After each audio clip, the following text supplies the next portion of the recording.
पुढचं सेशन जे आहे, पुढचं सत्र, त्याचा विषय आहे घेरलेला भारत, जे पॅनल डिस्कशन आहे. पहिल्या सेशनमध्ये आपल्याला मान्यवरांनी विचार करायला भाग पाडलं. दुसऱ्या सेशनमध्ये आचार्य मिथिलेश नंदिनी शरणजींनी भारताचं एक विराट रूप आपल्याला दाखवलं. पण त्यासोबतच आपण अनेक उत्तरं शोधू लागलो. पण उत्तरं शोधण्यासाठी आधी प्रश्न काय आहे हे तर कळलं पाहिजे. त्यामुळे त्या प्रश्नांवर, अशा आपल्याला पडलेल्या अनेक प्रश्नांवर चर्चा करण्यासाठी, पॅनल डिस्कशनसाठी मी आमंत्रित करतो स्मृतीजींच्या इंडिगो एअरलाइन्सपेक्षा तेज ज्यांचे विचार आहेत असे 3 मान्यवर आपल्यात उपस्थित आहेत. सगळ्यात आधी मी मंचावर आमंत्रित करतो author, branding expert Shri Abhijitji Jog यांना, त्यासोबतच visionary energy expert Shri Deepakji Karanjikar यांना आणि ऑथर कॉलमिस्ट शेफालीजी वैद्य यांना. कडकडीत टाळ्यांनी आपण त्यांचं स्वागत करूयात.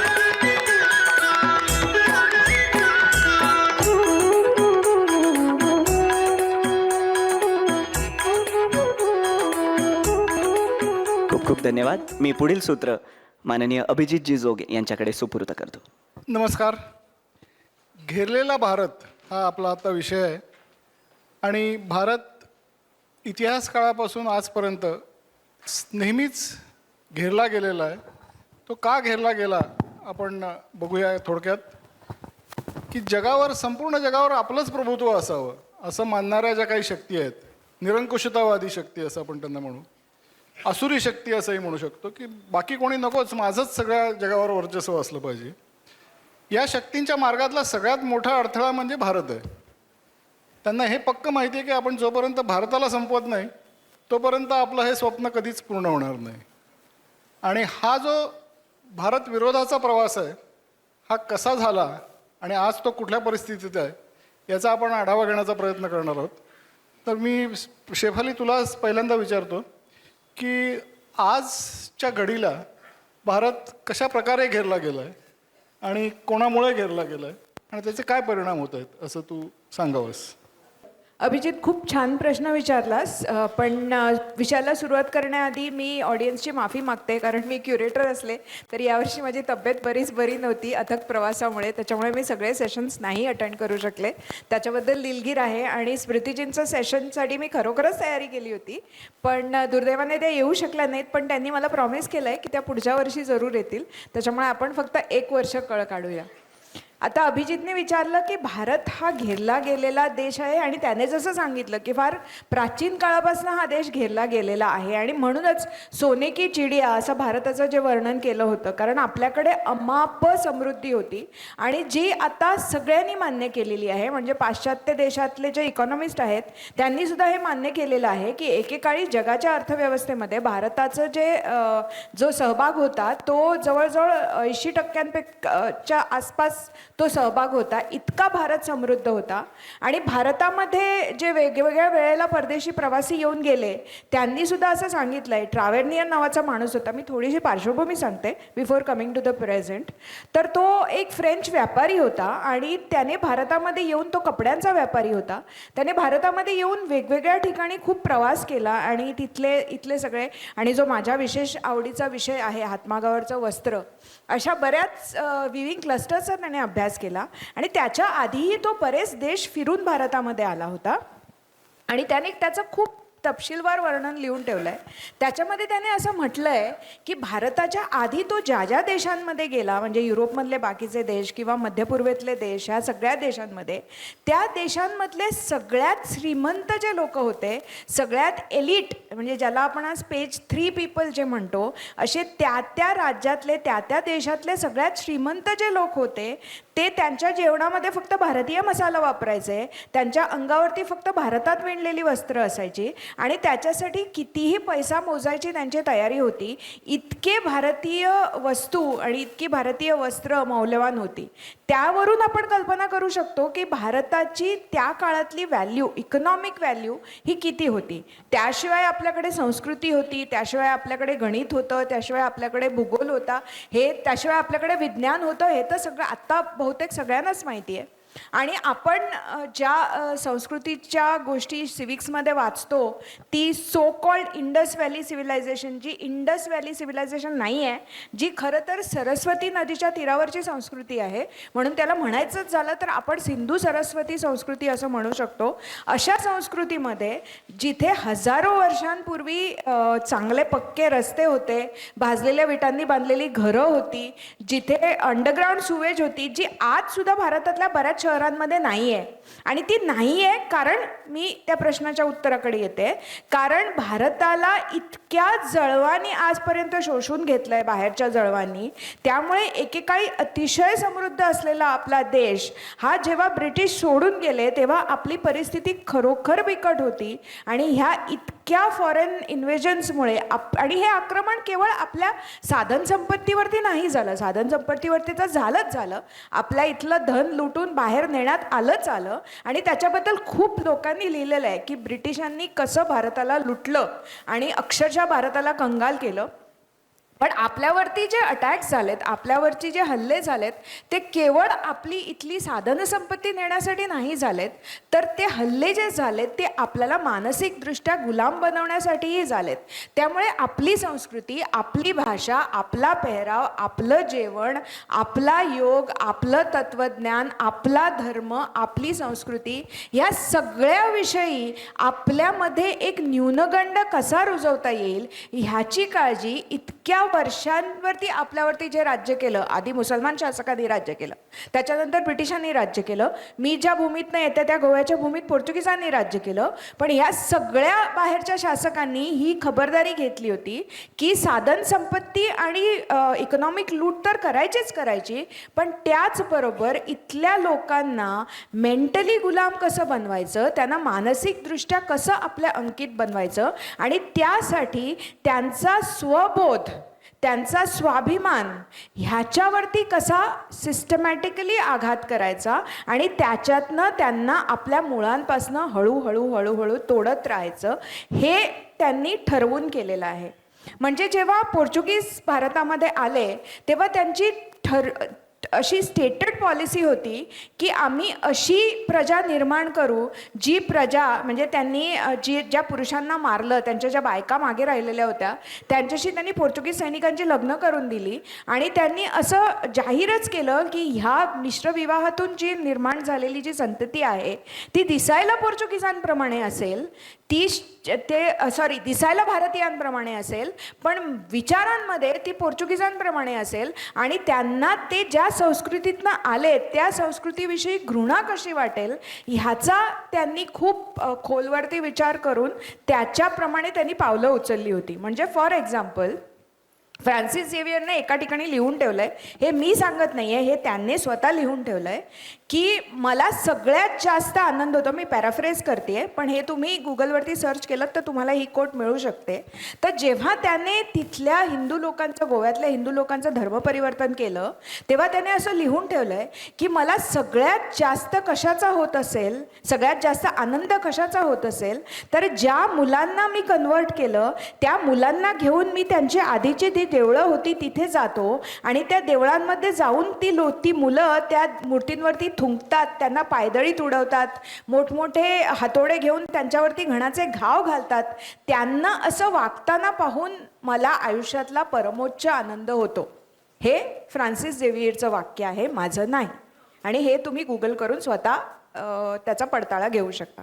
हे गोव्याच्या बाबतीत झालं. पण असंच मॅकॉलेने भारताच्या बाबतीतही केलं की एक विशेष शिक्षण पद्धती त्याने अंमलात आणली आणि इथली जी शिक्षण पद्धती होती तिला मुळापासून उखडून काढून फक्त क्लार्क्स बनवणे, म्हणजे एक इंग्लिश शिकवणे पण इतकं कमी इंग्लिश शिकवणे की भारतीय जे लोक आहेत ते फक्त एका मर्यादेपर्यंत वाढवू शकतील आणि त्याच्या पुढे शिकून ते सर्वाधिकार आपल्या हातात घेऊ शकणार नाहीत, अशा पद्धतीची त्याने एक विचारप्रणाली, एक शिक्षण प्रणाली इथे अस्तित्वात आणली. आणि त्याच्यामुळे आपण अशी पिढी निर्माण केली, अशा पिढ्या निर्माण केल्या ज्या दिसायला तरी भारतीय आहेत, ज्यांची नावंही भारतीय आहेत, पण ज्यांना भारतीयतेशी, इथल्या धर्माशी, इथल्या संस्कृतीशी, इथल्या तत्त्वज्ञानाशी काहीही देणं घेणं नाही आहे. दे आर हिनोज, हिंदूज इन नेम ओनली.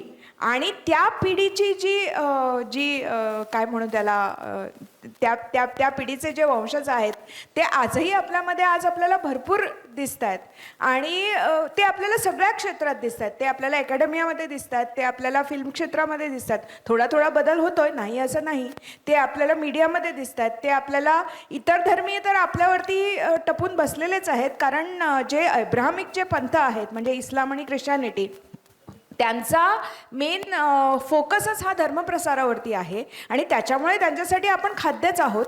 पण आपल्यामधले जे लोक आहेत जे आपल्या परंपरांपासून तुटलेले आहेत, आपल्या संस्कृतीपासून तुटलेले आहेत, ते लोक हे घरातल्या वाळवीप्रमाणे आपल्याला आतून पोखरून काढत आहेत. बाहेरचे शत्रू तर प्रबळ आहेतच आहेत, पण आतले शत्रू, अंतर्गत शत्रूही आपल्याकडे इतके प्रबळ आहेत. त्याच्यामुळे आपण म्हणजे भारत आपण म्हणतो की जो शत्रूंनी घेरलेला आहे तो अशा प्रकारे घेरलेला आहे. एक्सटर्नल शत्रू तर आहेतच आहेत, सगळीकडे आहेत. आपल्या शेजारी आहेत, 7 समुद्रापलीकडे आहेत, सगळीकडे आहेत. पण आपल्या देशातले जे अंतर्गत शत्रू आहेत, ज्याला 0.5 फ्रंट असं नाव दिलं होतं माझी चीफ ऑफ डिफेन्स स्टाफनी, ती खरी चिंतेची बाब आहे. भारतावर अत्यंत प्राचीन काळापासून जसं आपण म्हटलं की सतत आक्रमणं होत आली. कारण भारत हा जगातला सगळ्यात समृद्ध देश होता. म्हणजे 1000 सालपर्यंत जगाच्या एकूण GDP पैकी 33% GDP हा भारतातनं येत होता. शेतीची सुरुवात सगळ्यात आधी भारतात झाली. आपल्याला अत्यंत खोटा इतिहास सांगण्यात आला की फर्टाईल क्रिसेंट म्हणजे टर्की, इराक आणि त्या भागात शेतीची सुरुवात झाली. हे पूर्णतः चुकीचं आहे. शेतीची सुरुवात सगळ्यात आधी भारतात झाली. शेती असेल, प्राचीन भारतीय अत्यंत कुशल व्यापारी होते. संपूर्ण जगभर त्यांचा व्यापार फार मोठ्या प्रमाणात पसरलेला होता. सिंधू सरस्वती संस्कृतीचे लोकसुद्धा अतिशय कुशल व्यापारी होते. तिथली वजनमापं जी होती ती त्या प्राचीन काळातल्या ज्या संस्कृती होत्या त्या सगळ्या संस्कृतींमध्ये भारतीय वजनमापं वापरली जात होती. इतका आपला व्यापाराचा प्रभाव तिथे होता. इसवी सन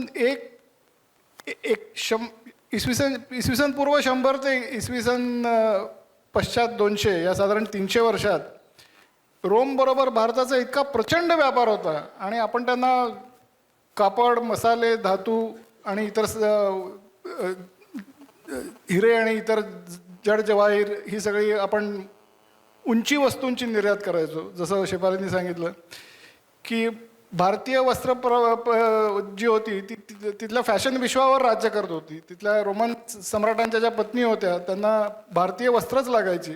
आणि तिथला प्लिनी द एल्डर नावाचा एक सिनेतला माणूस होता, तो कॉन्झर्वेटिव्ह होता. तो अतिशय चिडायचा की आमच्या बायांना जिरजिरीत कपडे घालायला आवडतात म्हणून आम्हाला या भारताला एवढ्या प्रचंड प्रमाणात सोन्याच्या मोहरा द्याव्या लागतात असं त्यांनी म्हटलेलं आहे. तर असा हा भारत होता. आणखीन आपण जे निर्यात करायचो त्याच्या बदल्यात आपल्याला त्यांच्याकडनं काहीच नको असायचं. त्यामुळे आपण सगळं त्याची किंमत सुवर्ण मोहरा आणि रौप्य मुद्रांच्या स्वरूपात घ्यायचो. आणि तिथला व्हेस्पासियन नावाचा एक राजा होता, त्यांनी या व्यापारावर बंदी घातली काही दिवस, कारण की त्यांच्याकडचं सोन्याचा आणि चांदीचा साठाच संपून गेला सगळा. तर इतका प्रचंड प्रमाणात व्यापार आपण करत होतो. आणि उत्पादन क्षेत्र ज्याला आपण म्हणू, प्रोडक्शन, ते सुद्धा आपल्याकडचं जे स्टील होतं, जगातलं सर्वोत्तम स्टील आपण बनवायचो. दमास्कस स्वॉर्ड्स म्हणून तलवारी तेव्हा फार प्रसिद्ध होत्या. त्या तलवारींसाठी फक्त भारतातलं स्टील लागायचं. तर असं सगळं उत्पादन असेल, शेती असेल, व्यापार असेल, या सगळ्या क्षेत्रात आपण अत्यंत प्रगत असल्यामुळे जगातली सगळ्यात समृद्ध संस्कृती ही भारतीय संस्कृती होती. आणि त्यामुळे नॅचरली आपण अटॅक इतरांकडनं जे झाले त्यांना आपण अट्रॅक्ट केलं असं म्हणायला हरकत नाही. पण त्यात फरक असा आहे की इतिहासाला ज्ञात असलेलं सगळ्यात जुनं आक्रमण भारतावरचं, सगळ्यात पूर्वीचं, इसवी सन पूर्व 810 साली असिरियन साम्राज्ञी सेमिरॅमिस हिने भारतावर आक्रमण केलं. आणि पंजाबमध्ये तेव्हा सत्यव्रत नावाचा राजा राज्य करत होता. त्यांनी तिचा सपशेल प्रचंड मोठा पराभव केला आणि ती पळून गेली. तिच्या आधी तिने आपलं राज्य जे होतं, साम्राज्य, ते इजिप्त आणि इतर सगळ्या प्रदेशांमध्ये खूप मोठ्या प्रमाणात वाढवलं होतं. पण भारतात मात्र तिला पराभवाचा सामना करावा लागला. त्यानंतर आपल्यावर Persian Cyrus the great, Darius the great यांनी आक्रमण केलं. त्यांना सुद्धा सिंधू नदीच्या पलीकडे काही फारसा प्रगती करता आली नाही. अलेक्झांडरने आक्रमण केलं त्यालासुद्धा भारताच्या सीमेवरनंच परत जावं लागलं. त्याला इतका प्रचंड प्रतिकार झाला की त्याचे सैनिकच म्हणले की नाही, आता पुढे नको जायला, शक्य नाही. तर जी आक्रमणं झाली त्या सगळ्यांना आपण परतवून लावलं. पण त्याच्यानंतर जी आक्रमणं सुरू झाली, आत्तापर्यंत जी आक्रमणं झाली, त्यांना फक्त पैसे हवे असायचे आणि थोडंफार राजकीय आपलं वर्चस्व प्रस्थापित करता आलं तर करावं, एवढ्यापुरती त्यांची महत्त्वाकांक्षा मर्यादित होती. त्याच्यानंतर पण काही आक्रमणं झाली, पण आता त्या सगळ्या डिटेलमध्ये मी जात नाही, पण ती सगळी अशाच प्रकारची होती. पहिली आक्रमणं जी सुरू झाली इस्लामची, त्यांचा हेतू हा भारतीय संस्कृती नष्ट करणं हा होता. त्याच्या आधी कुठलाही आक्रमक ह्या हेतूने आला नाही की यांची भाषा नष्ट करा, यांची संस्कृती नष्ट करा, हा हेतू नव्हता. तो पहिल्यांदा इस्लामच्या आक्रमणांबरोबर सुरू झाला आणि मग एक वेगळंच संकट भारतावर आलं असं आपण म्हणू शकतो. आणि ब्रिटिशांनी ते आणखीन चलाख पद्धतीने तेच उद्दिष्ट त्यांनी राबवली, कारण की हे जे दोन धर्म आहेत हे निरंकुशतावादी धर्म आहेत, त्यांना संपूर्ण जगावर आपलंच प्रभुत्व असलं पाहिजे, हे त्यांचं उद्दिष्ट आहे. आणि त्यासाठी त्यांनी ते केलं. इवन चेंगीज खाननी सुद्धा फार मोठी आक्रमणं केली आणि जगातले अनेक प्रदेश जिंकून घेतले, पण धर्मप्रसार किंवा इतरांच्या संस्कृतीचा विध्वंस हा त्याचा हेतू नव्हता. हा हेतू सगळ्यात पहिल्यांदा सुरू झाला तो ख्रिश्चनिटी आणि इस्लाम यांच्याबरोबर, आणि त्यामुळे तो फार मोठ्या प्रमाणात त्याचा परिणाम आपल्यावरती झाला. आणि तेव्हापासून मग खऱ्या अर्थाने भारताला शत्रूंनी वेढून टाकलं असं आपण म्हणू शकतो. 2च मिनटं घेतो आणि मग मी दीपककडे जातो. इथे मी थोडंसं मध्ये इंटरजेक्ट करते, मग नंतर तू कंटिन्यू कर. आता त्याने जे म्हटलं ना की ह्याच्या पूर्वीची जी आक्रमणं होती इस्लाम आणि ख्रिश्चनिटीच्या पूर्वीची, त्याच्यामध्ये इथल्या संस्कृतीचा समूळ उध्वंस करून आपली संस्कृती प्रस्थापित करणं हा तसा उद्देश नव्हता. आणि भारतामध्ये सुद्धा ज्याला आपण विविध पंथ म्हणू जे आले, इंडिक पंथ, मग ते हिंदू परंपरा असो, बौद्ध परंपरा असो, जैन मत असो का सिख परंपरा असो, त्या सगळ्या परंपरांनीही असा एकमेकांचा समूळ विद्वेष कधीच केला नाही. आणि जे मला मुद्दाम सांगावंसं वाटतंय, कारण आज सुद्धा तुम्ही जर वेरूळला जाल तर वेरूळला जितक्या गुंफा आहेत तिथे एकाच बाजूला एकाच काळामध्ये साधारण बांधलेल्या किंवा एकमेकाच्या पुढे मागे बांधलेल्या अशा जैन धर्माच्याही गुंफा आहेत, बौद्ध धर्माच्याही गुंफा आहेत, हिंदू धर्माच्याही गुंफा आहेत. आणि त्या गुंफा बांधताना कुणालाही नंतर आलेल्या शासकाला असं वाटलं नाही की आधी ज्या गुंफा होत्या त्या तोडून आपण तिथे हिंदू मंदिरं उभारावी, किंवा बौद्धांनाही असं वाटलं नाही तिथे हिंदू गुंफा तोडून आपण बौद्ध मंदिरं उभारावी. हा जो द्वेष आहे की लोकांची मंदिरं तोडून आपण तिथे मशिदी बांधाव्यात, लोकांची मंदिरं तोडून आपण तिथे चर्चेस बांधाव्यात, हा जो द्वेष, हा जो एक्सक्लुसिव्हिस्ट जो विचार आहे की फक्त माझाच धर्म, माझाच देव, माझाच प्रेषित खरा आणि बाकीचे सगळे पापी, बाकीचे सगळे काफिर, बाकीचे सगळे जहन्नुमे जाणार, नाहीतर त्यांना आपण कन्वर्ट करणार, हा जो विचार आहे हा आपल्याकडे कधीच नव्हता. आणि हे तुम्हाला सगळीकडे दिसेल, म्हणजे उत्तरेत दिसेल, दक्षिणेत दिसेल, पूर्वेत दिसेल, पश्चिमेत दिसेल. आत्ता लोक त्याला खूप विकृत रूप त्याचा प्रयत्न करतायत, पण अजूनही तुम्ही भारतामध्ये अनेक ठिकाणी जाल तर तुम्हाला दिसेल की एकाच ठिकाणी वेगवेगळ्या पंथांची मंदिरं आहेत आणि ती हजारो वर्षांपासून आहेत. आणि दुसरं एक कारण असं झालं की या आक्रमणांना आपण म्हणावं तसं तोंड देऊ शकलो नाही. अर्थात देऊ शकलो नाही हे पण चुकीचं आहे, त्याचे पण अनेक उदाहरणं आपण नंतर बघू. पण काही प्रमाणात आपला जो त्याच्यामध्ये पराभव झाला त्याचं कारण म्हणजे आपल्याकडची धर्मयुद्ध ही संकल्पना. म्हणजे आपल्याकडे अशी संकल्पना होती की शत्रू पळून जात असेल तर त्याचा पाठलाग करायचा नाही, पाठीवर वार करायचा नाही, बाणाला विष लावायचं नाही, घोडदळांनी घोडदळाशीच लढाई करायची, त्यांनी पायदळाशी लढाई करायची नाही, असे अनेक नियम होते. एक गमतीशीर गोष्ट फक्त सांगतो की पोर्तुगीज आक्रमणाबद्दल शेफालींनी सांगितलं. ते पोर्तुगीजांनी जेव्हा केरळवरती ते पहिल्यांदा आले, ते केरळच्या राजांनी त्यांचं पहिल्यांदा स्वागतच केलं, व्यापाराकरता आले तसं समजून, आणि त्यांच्याशी मैत्री करण्याचाही प्रयत्न केला. पण काही दिवसांनी लक्षात आलं की हे फारच हातपाय पसरायला लागलेत आणि हे काही यांचा विचार काही किंवा उद्दिष्ट बरोबर दिसत नाहीत. तर त्यांनी ठरवलं आपण आता यांच्याशी युद्ध करायचं.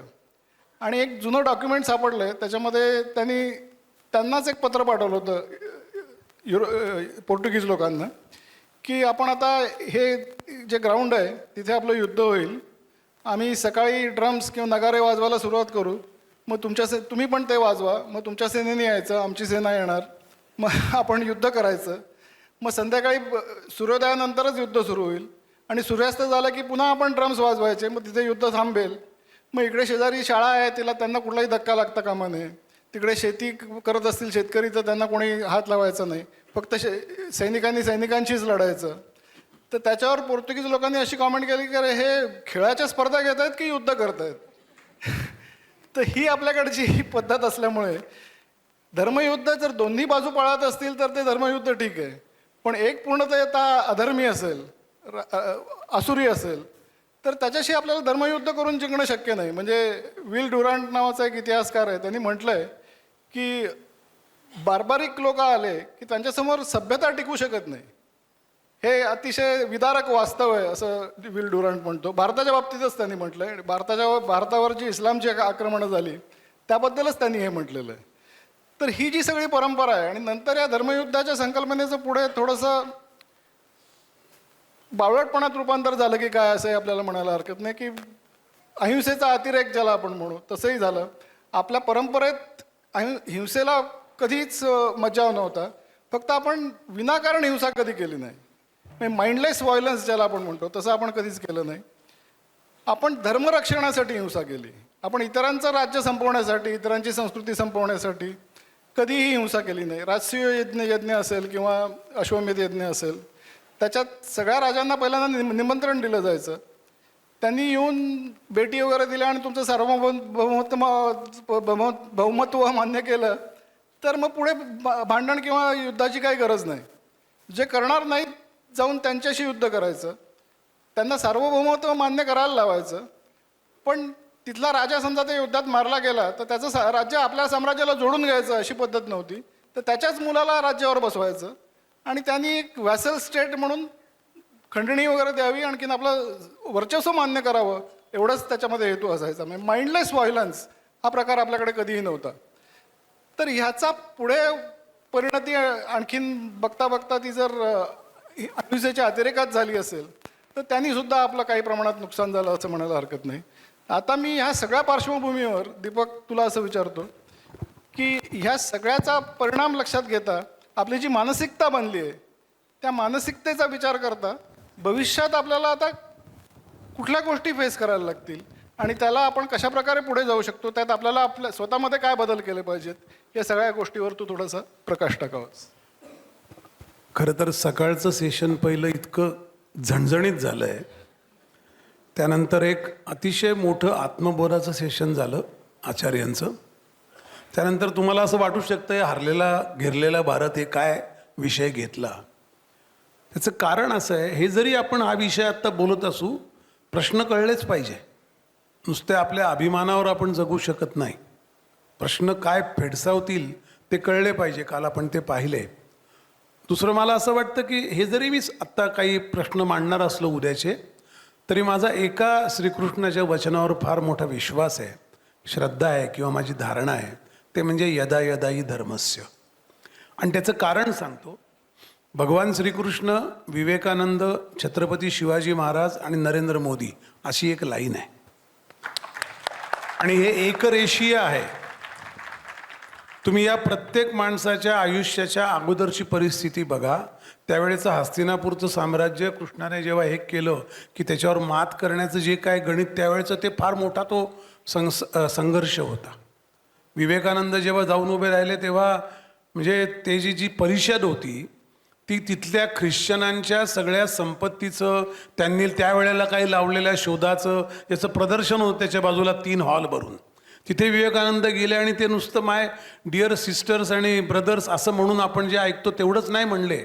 ते असं म्हणले की या तुमच्या सगळ्या विचारधारांची जननी असलेला जो धर्म आहे त्याचं प्रतिनिधित्व करायला मी उभा आहे. म्हणजे अतिशय प्रतिकूल परिस्थितीमधला हा कॉन्फिडन्स. छत्रपतींचं काय 450 वर्षाचं दैन्य, दुःख, दारिद्र्य, अपमान, अप्रतिष्ठा 35 वर्षात संपवणारा माणूस आहे. 50 वर्ष जगले, 16व्या वर्षी शपथ घेतली आणि 50व्या वर्षी गेले.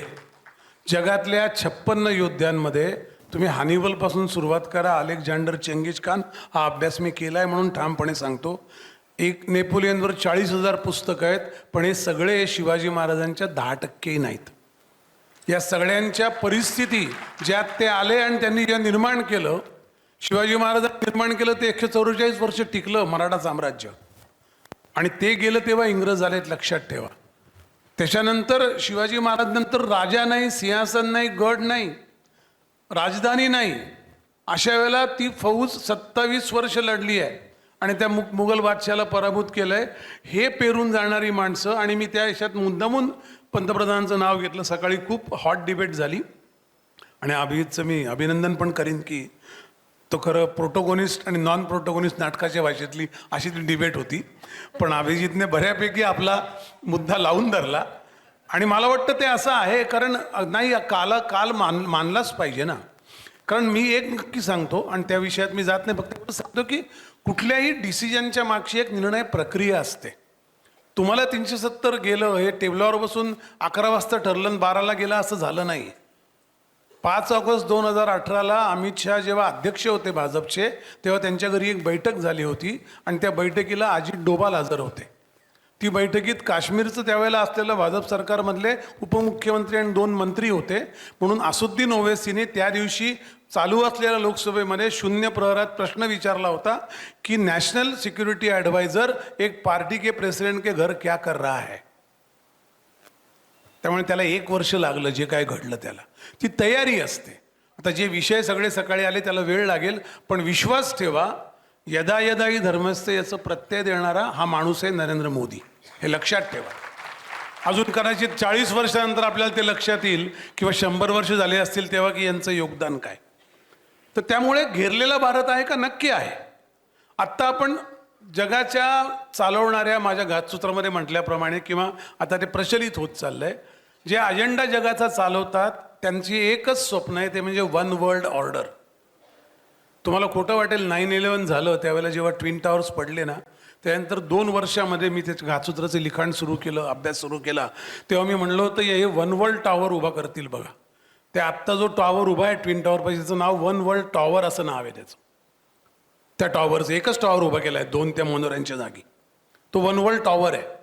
त्यांना वन वर्ल्ड करायचं म्हणून वर्ल्ड बँक आली, म्हणून IMF आली. जगाचं एक चलन करायचं होतं. सो वन वर्ल्ड ऑर्डर म्हणजे आम्ही जग चालवणार. कारण काय, रॉकफेलरने म्हणून ठेवले, मृण्मयी बसलेले आहेत की मला 2050 साली जगाची लोकसंख्या जर 12 अब्ज होणार असेल, 75 साली 17 अब्ज होणार असेल, तर 7 अब्ज माणसांना पुरेल एवढंच संसाधनं पृथ्वीवर आहेत.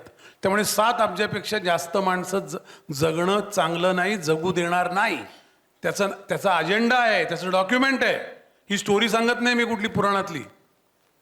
त्यामुळे 7 अब्जाच्यावर माणसं जगू नाही असा एक डिपॉप्युलेशनचा अजेंडा आहे.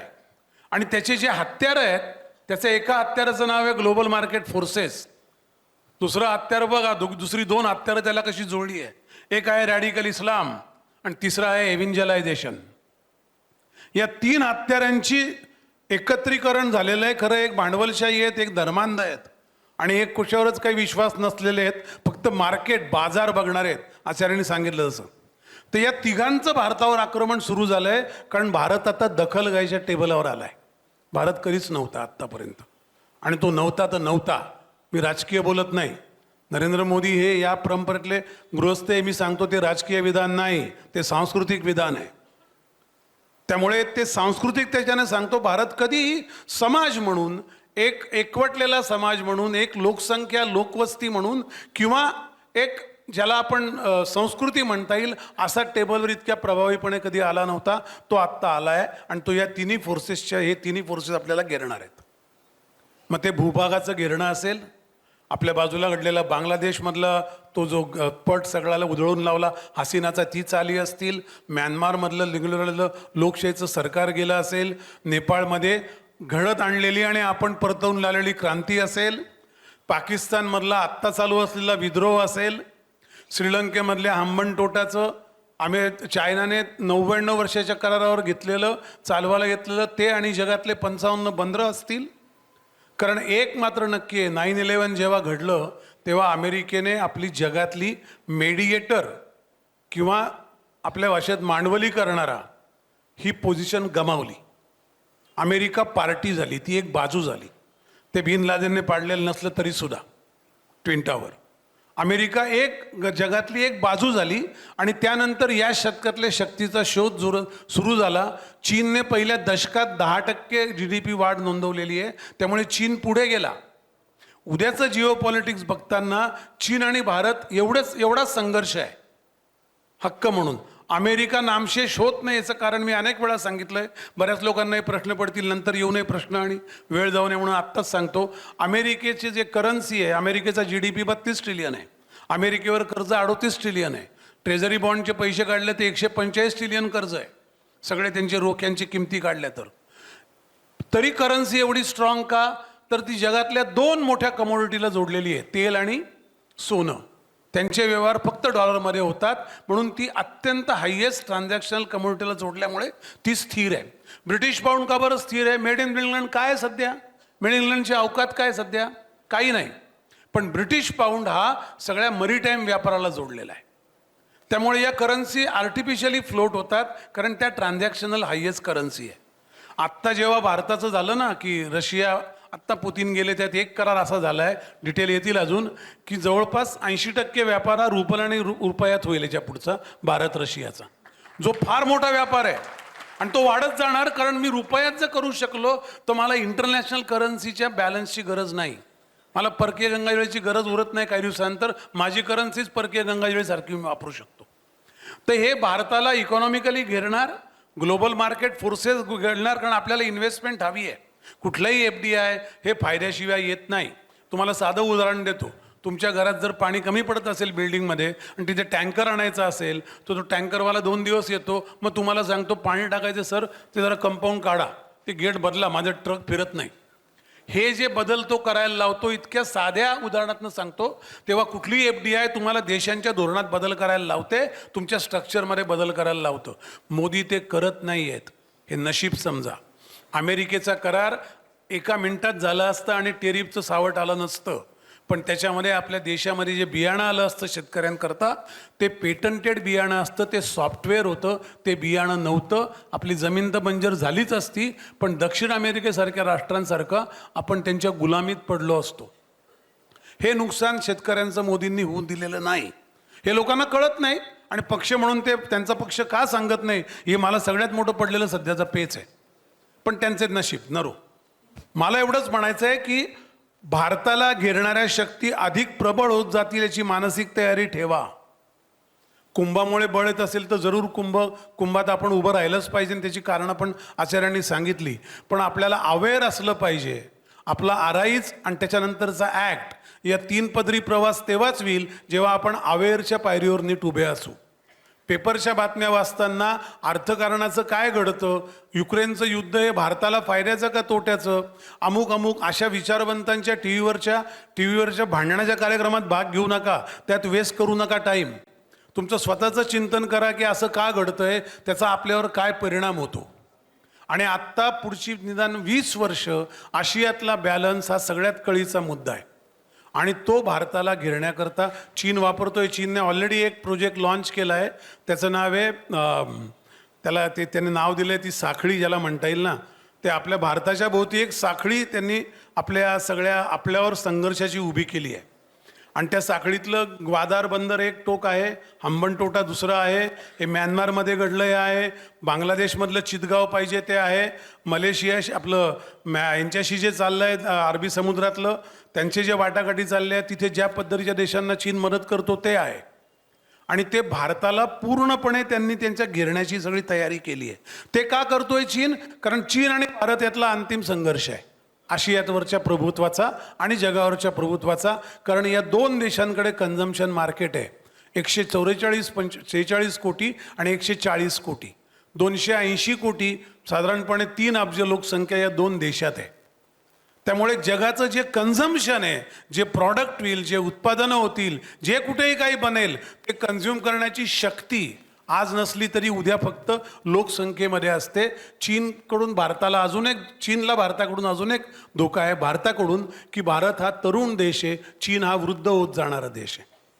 त्यामुळे त्यांच्या घेरण्याची कारणं स्वतःच्या अस्तित्वाची आहे, तशी प्रभुत्वाची पण आहेत. आणि पुढच्या या आपल्या देशाला 100 वर्ष पूर्ण होतील, तेव्हा भारत या पुढची हा जो प्रवास आहे 22 वर्षांचा, हा अत्यंत ज्याला म्हणताना डोंबऱ्याच्या त्या तारेवरचा प्रवासासारखा आहे. आपला तोल जाऊ शकतो, तो तोल घालवणारे खाली कोणतरी ड्रम वाजवतातच आहे, देशातली माणसं. याचा उल्लेख शेफालीजी आणि अभिजितने केला की ते जे देशांतर्गत लोक आहे शत्रू ते आहेतच, ते आपला तोल जावा, आपलं दुर्लक्ष व्हावं म्हणून प्रयत्न करतील, नॅरेटिव्ह आणतील. तोल जाणं म्हणजे नॅरेटिव्हला बळी पडणंच आहे, आपण तोल जाऊन पडू. त्यामुळे या गोष्टीकडे लक्ष ठेवा, कारण त्याची ताकद ज्या समाजाची असते, काय घडतंय समजून घ्यायची, तो समाज पराभूत होत नाही असा इतिहास आहे. आणि छत्रपतींनी ती ताकद निर्माण केली म्हणून ते गेल्यानंतर ते लढू शकले.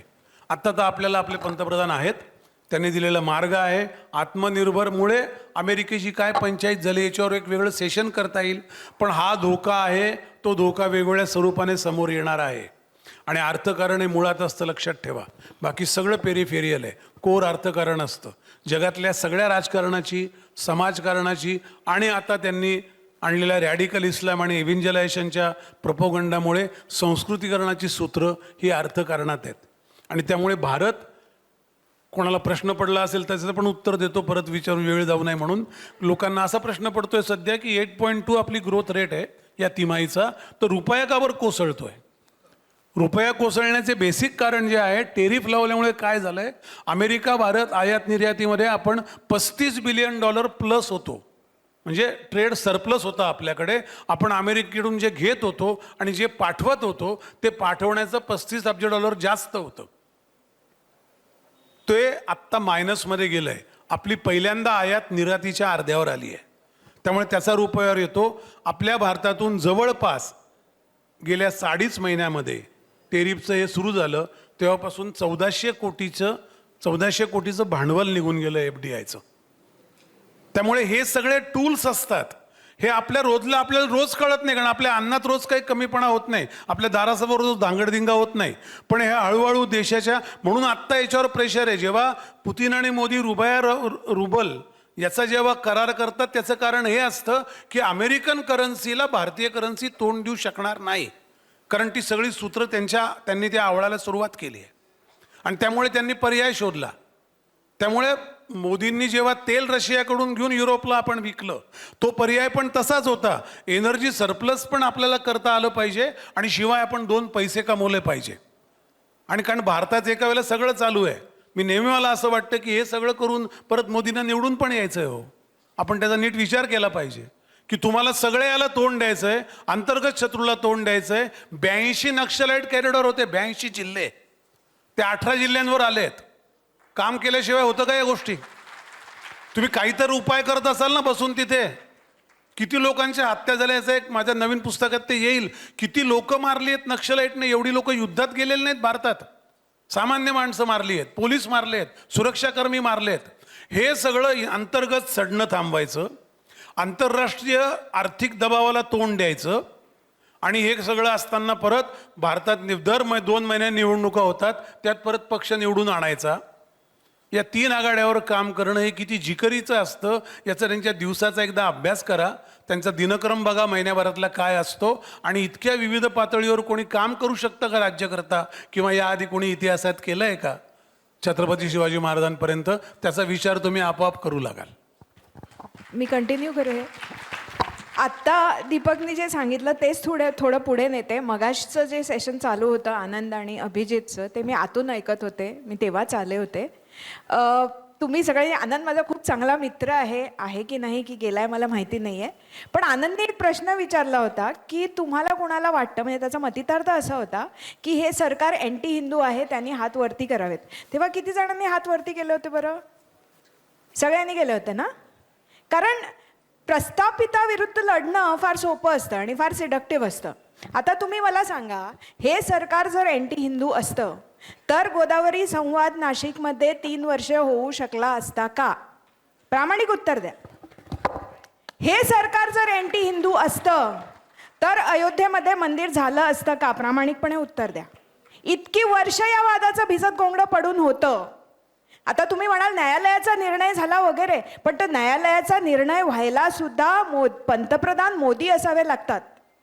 हे जर सरकार अँटी हिंदू असतं तर एक भगवे कपडे घालणारा संन्यासी भारतातल्या सर्वात मोठ्या राज्याचा मुख्यमंत्री होऊ शकला असता का? प्रामाणिकपणे उत्तर द्या.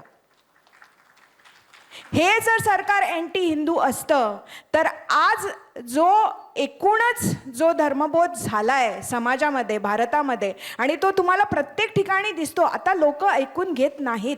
आता जर धर्मप्रसाराला ख्रिस्ती लोक अगदी तामिळनाडूच्या खेड्यांमध्ये जरी आले तर तिथले लोक त्यांना प्रतिकार करतात. हे लोक आधी पण तसेच होते ना हो. मग त्यांना प्रतिकार करायचं बळ त्यांच्या मनगटात आलं कुठून? आपोआप आलं. कारण जोपर्यंत वरती बसणारा माणूस तुम्हाला हा विश्वास देत नाही की तुम्ही तुमच्या धर्मामध्ये, तुमच्या संस्कृतीमध्ये सुरक्षित आहात, बाकीचं तर त्यांनी केलेलंच आहे. तुम्ही मला प्रामाणिकपणे सांगा, आजच्या घडीला मोदी सोडून दुसऱ्या कुठल्याही पक्षाचा प्रधानमंत्री असता आणि ट्रम्पने जे टँट्रम्स केलेले आहेत त्याच्या पुढे त्याने काय केलं असतं? गुडघे टेकले असते की इतक्या प्रामाणिकपणे ही would have refuse to bow down? काय वाटतं तुम्हाला? राहुल गांधी पंतप्रधान असता तर काय झालं असतं? मनमोहन सिंग पंतप्रधान असते तर काय झालं असतं? विचार करून सांगा. खूप सोपं आहे का बंद खोलीत बसून हो हो आम्हाला वाटतं हे सरकार अँटी हिंदू आहे म्हणून? खरंच आहे? खरंच जर असतं तर ह्यातली एकही गोष्ट झाली नसती. आणि मला माहिती आहे तुम्ही आत्ता जरी भावनेच्या भरात जाऊन हे सरकार अँटी हिंदू आहे म्हणून हात वर वगैरे केले असतील तरी इलेक्शनच्या वेळेला, पुढच्या सार्वत्रिक निवडणुकीच्या वेळेला तुम्ही मोदींनाच मत देणार आहे त्याची मला खात्री आहे. पण प्रश्न तो नाही आहे. प्रश्न तो नाही आहे. जोपर्यंत आपण हे साध्या साध्या गोष्टींवरनं स्वतःचा बुद्धिभेद करून घेतो. मी असं म्हणत नाहीये की सगळं आलबेल आहे. मी असं म्हणत नाहीये की कल्चरल आघाडीवरती सगळं जसं व्हायला पाहिजे तसं आहे, तसं नाही आहे. आणि त्यासाठी आपण प्रेशर आणणं हे आपलं कर्तव्य आहे, हेही मी मान्य करते. बऱ्याच गोष्टी झालेल्या नाही आहेत त्या व्हायला पाहिजेत, हेही मी मान्य करते. पण म्हणून हे सरकार अँटी हिंदू आहे म्हणणं ह्याच्यासारखी दुसरी मोठी कृतज्ञता नाही आहे, एवढं लक्षात घ्या फक्त. एक करेक्शन करतो. 1400 कोटी अमेरिकन डॉलर, 1400 कोटी रुपये कोणाला तरी वाटलं असेल, म्हणजे जवळपास 1,35,000 कोटी, 1,35,000 कोटी रुपये होतात. एवढंच. थँक्यू. आपण मगापासनं बरेच वेळा ऐकलं की 0.5 फ्रंट. तर हे अंतर्गत शत्रू ज्याला आपण म्हणू, ह्या अंतर्गत शत्रूंचं अचानक इतकं महत्त्व का वाढलं याचा आपण थोडक्यात जरा विवेचन करूया.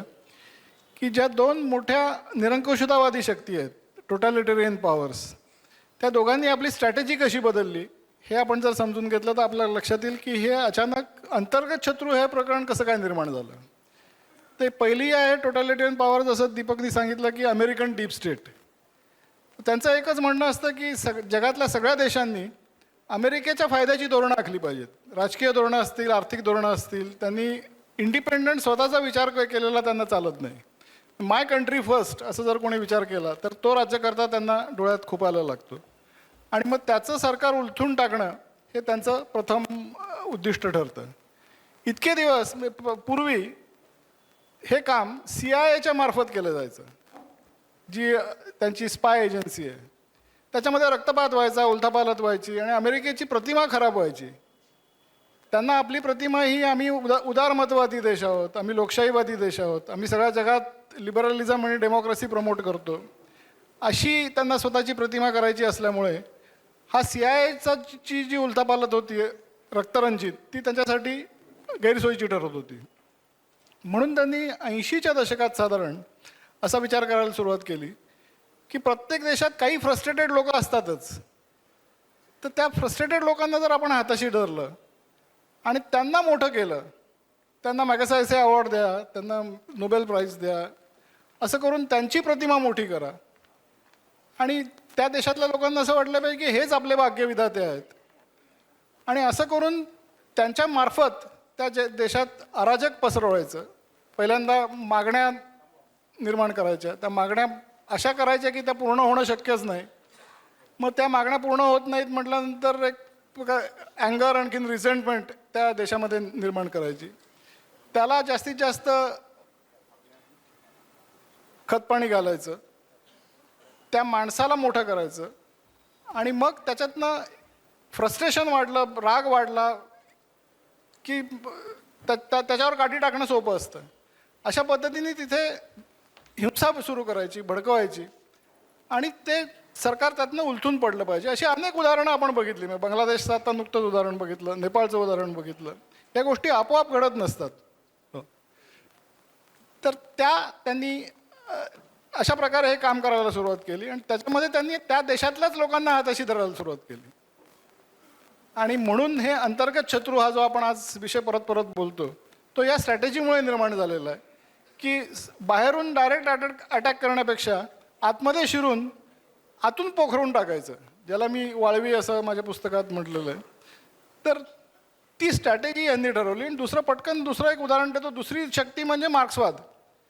तर मार्क्सवादात सुद्धा त्यांचं असं पहिल्यांदा म्हणणं होतं की मार्क्सवादी क्रांती ही रक्तरंजित क्रांती असेल, ती बंदुकीच्या नळीतनं येणारी क्रांती असेल. पण हा विचार पूर्णतः अपयशी ठरला, त्याला कुठेही यश मिळालं नाही. त्यांनी म्हटलं होतं की जिथे औद्योगिकरण जास्ती झालं आहे अशा देशांमध्ये म्हणजे जर्मनी आणि इंग्लंडमध्येही क्रांती होईल, तसंही झालं नाही. आणि मग त्यांनी आपली स्ट्रॅटेजी बदलली, एक नवीन सिद्धांत मांडला की ज्या देशात आपल्याला क्रांती हवी आहे त्या देशातल्या ज्या संस्था असतील त्या संस्थांमध्ये आपण शिरकाव करायचा, त्यांना आतून पोखरून टाकायचं आणि ते इतकं त्यांना कमजोर करायचं की एक दिवस त्या संस्था सगळ्या कोसळून पडतील. आणि त्या संस्था कोसळून पडल्या की त्या देशातली संस्कृती कोसळून पडेल. म्हणजे अशा संस्था ज्या असतील की ज्या संस्कृतीला बळ देतात त्यांनाच आपण कमजोर करायचं. आणि ती संस्कृती कोसळून पडली की तो देश कम्युनिस्ट क्रांतीसाठी तयार होईल. अशा पद्धतीने त्यांनी संपूर्ण पाश्चात्य जगताला आज विध्वंसाच्या टोकावर आणून उभं केलं आहे. आपण लक्षात घेतलं पाहिजे. कारण त्यांची पहिला अटॅक असतो तो फॅमिली इन्स्टिट्यूशनवरती, कुटुंब व्यवस्था. पाश्चात्य राष्ट्रातली कुटुंब व्यवस्था त्यांनी ठरवून संपवलेली आहे. हे सगळं आपोआप घडलेलं नाही. तिथली धर्मसंस्था ठरवून कोसळवलेली आहे, ते आपोआप घडलेलं नाही. तर त्याच्यासाठी सुद्धा ते त्या देशातल्या लोकांना हाताशी धरतात, तिथल्या तरुणांना भडकवतात. तिथल्या जसं भारतात त्यांनी शेतकऱ्यांना भडकवण्याचा प्रयत्न केला. ज्या गटांबद्दल लोकांना सहानुभूती वाटेल अशा गटांना ते पुढे करतात. शेतकरी, वृद्ध महिला, तरुण. तर ही सगळी जी स्ट्रॅटेजी आहे दोन्ही शक्तींची, एक अमेरिकन डीप स्टेट आणखीन एक मार्क्सिझम, यांनी त्या देशातल्या लोकांना हाताशी धरून आपली उद्दिष्ट साध्य करायची हे जेव्हा ठरवलं तेव्हापासून अंतर्गत शत्रू हा प्रश्न फार मोठ्या प्रमाणात निर्माण झाला. आणि हे आपल्याला लक्षात घेतलं पाहिजे की अचानक हे अंतर्गत शत्रू हे आले कुठून. 70च्या दशकात 60च्या दशकात असं काही विषय नव्हता, 80पर्यंत नव्हता. पण हा विषय अचानक का वरती आला तर त्याचं कारण हे आहे.